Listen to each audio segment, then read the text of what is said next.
মাসুমা খান ১৯৯৭ সালে যুক্তরাষ্ট্রে পাড়ি জমানো বাংলাদেশি এই অভিবাসীকে আটক করে গত বছর ক্যালিফোর্নিয়া সিটি অভিবাসন কেন্দ্রে রাখা হয়। মাসুমার বিরুদ্ধে কোনো অপরাধমূলক রেকর্ড ছিল না বলে দাবি করেন তার মেয়ে। আটক কেন্দ্রের দুর্বিষহ দিনগুলোতে মাসুমার অসুস্থতা ও ভোগান্তির বর্ণনা দেন রিয়া খান।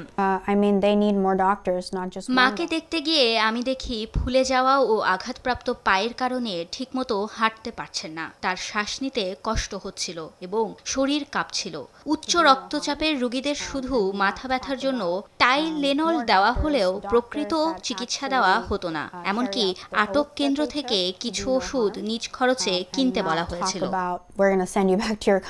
মার্কিন বার্তা সংস্থা এপি ও কেএফএফ হেলথ নিউজের এক অনুসন্ধান বলছে, যুক্তরাষ্ট্রের ৩৩টি অঙ্গরাজ্যের অভিবাসন আটক কেন্দ্রে থাকা বন্দীরা প্রয়োজনীয় চিকিৎসা সেবা না পাওয়ার অভিযোগ করেছেন। আদালতের নথি অনুযায়ী দাঁতের ব্যথা, গর্ভাবস্থা থেকে শুরু করে প্রোস্টেট ক্যান্সারের মতো গুরুতর স্বাস্থ্য সমস্যায় ভুগলেও অনেক বন্দীকে চিকিৎসকের কাছে নেয়া বা প্রয়োজনীয় ওষুধ দেওয়া হয়নি। সাহায্যের আবেদনও উপেক্ষা করা হয়েছে। এতে অনেকের ডায়াবেটিসের মাত্রা বাড়ার পাশাপাশি সংক্রমণ জটিল এবং ক্যান্সারের চিকিৎসাও বিলম্বিত হয়েছে বলেও অভিযোগ করেছেন অনেকে। গেল এপ্রিলে আন্তর্জাতিক চিকিৎসা বিষয়ক সাময়িকী জামাতে প্রকাশিত এক গবেষণায় বলা হয়, গত ২ দশকের মধ্যে আইসিইউ হেফাজতে মৃত্যুর হার এখন সবচেয়ে বেশি। যদিও এসব অভিযোগ বরাবরই প্রত্যাখ্যান করে আসছে সংশ্লিষ্ট কর্তৃপক্ষ।